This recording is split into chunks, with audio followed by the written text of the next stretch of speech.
시청자 여러분 안녕하십니까? KLN 뉴스입니다. 서울시가 안전한 도시를 만들기 위해 안전 마스터 플랜을 발표했습니다. 서울시는 지난 7일 안전 마스터 플랜을 발표하고 4대 분야 70개 과제에 총 11조 원의 예산을 투입한다고 밝혔습니다. 이번 계획은 오는 2022년까지 진행되는 중장기 계획이며 전문가와 현장 근로자, 시민 주도로 수립한 최초의 아래로부터의 안전 대책입니다. 박원순 서울시장은 안전은 시민의 삶과 도시의 기본 전제라며 앞으로 재난에 더욱 체계적으로 대응하겠다고 밝혔습니다. 지난 8일 국회 도서관 대강당에서 재정분권 국회 대토론회가 열렸습니다. 이번 토론회는 자치분권 국가 실현을 위한 재정분권 강화 방안을 주제로 개최됐습니다. 토론회에서는 재정분권 추진의 문제점을 분석 파악하고 이를 해결하기 위한 방안이 논의됐습니다. 광주광역시가 보호아동 청소년 자립 통합 지원 사업을 추진합니다. 이 사업은 보호가 종료된 아동 청소년의 성공적인 자립을 위해 자립준비, 자립체험, 자립생활을 맞춤형으로 지원하는 보호 종료 아동 자립지원 전담기관을 설립하는 사업입니다. 사업 대상은 아동복지시설, 가정위탁, 입양, 그룹홈, 청소년 쉼터 등 보호 종료 아동입니다. 인천시가 친환경 자동차 보급을 대폭 확대합니다. 인천시는 오는 2022년까지 전기차 2만 대와 수소차 2,000대를 보급할 계획입니다.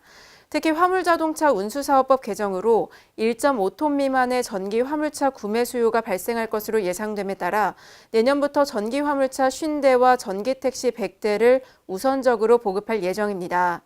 이에 더불어 충전 인프라도 확충해 나갈 방침입니다. 충청북도가 반도체 융복합 산업타운 조성에 속도를 내고 있습니다.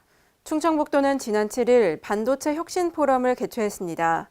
포럼에서는 충청북도 반도체 산업 진단과 대응 방안, 융복합 산업타운 조성 방안 등이 논의됐습니다. 이시종 충북지사는 충북경제 4%를 실현하기 위해 반도체 등 기술 집약형 산업을 충북의 신성장 동력으로 삼고 전략적으로 육성을 지원하겠다고 밝혔습니다. 경기도가 극저 신용자를 대상으로 소액금융 지원 사업을 펼칩니다. 일단 내년 시범사업비 30억 원은 경기신용보증재단 출연금으로 마련해 신용등급 8등급 이하인 도민들을 대상으로 사업을 추진합니다. 대출금은 최대 100만 원까지이며 금리는 연 2% 내외입니다. 경기도는 1인당 50만 원씩 대출하면 약 6천 명까지, 100만 원씩 대출하면 최대 3천 명까지 지원 혜택을 받을 수 있을 것으로 내다보고 있습니다. 대구시가 폐수 다량 배출업소 및 폐수 위탁 처리업소 등 80곳에 대해 특별 점검을 실시했습니다.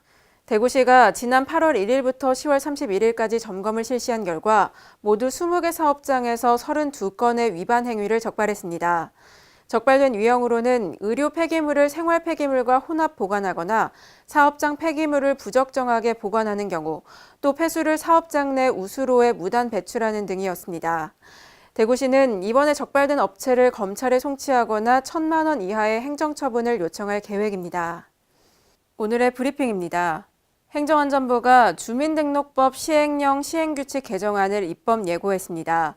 이번 개정안에는 주민등록증 사진 규격을 완화하는 내용 등이 담겼는데요. 행정안전부는 이번 개정으로 국민 불편이 해소될 것으로 기대하고 있습니다. 수도권 미세먼지 비상저감 조치로 시행된 차량 이부제가 근본적인 해결책이 아닌 탁상행정이라는 비판이 제기됐습니다. 국회 이용호 의원은 차량 이부제는 전형적인 탁상행정의 재방송이라고 비판했는데요.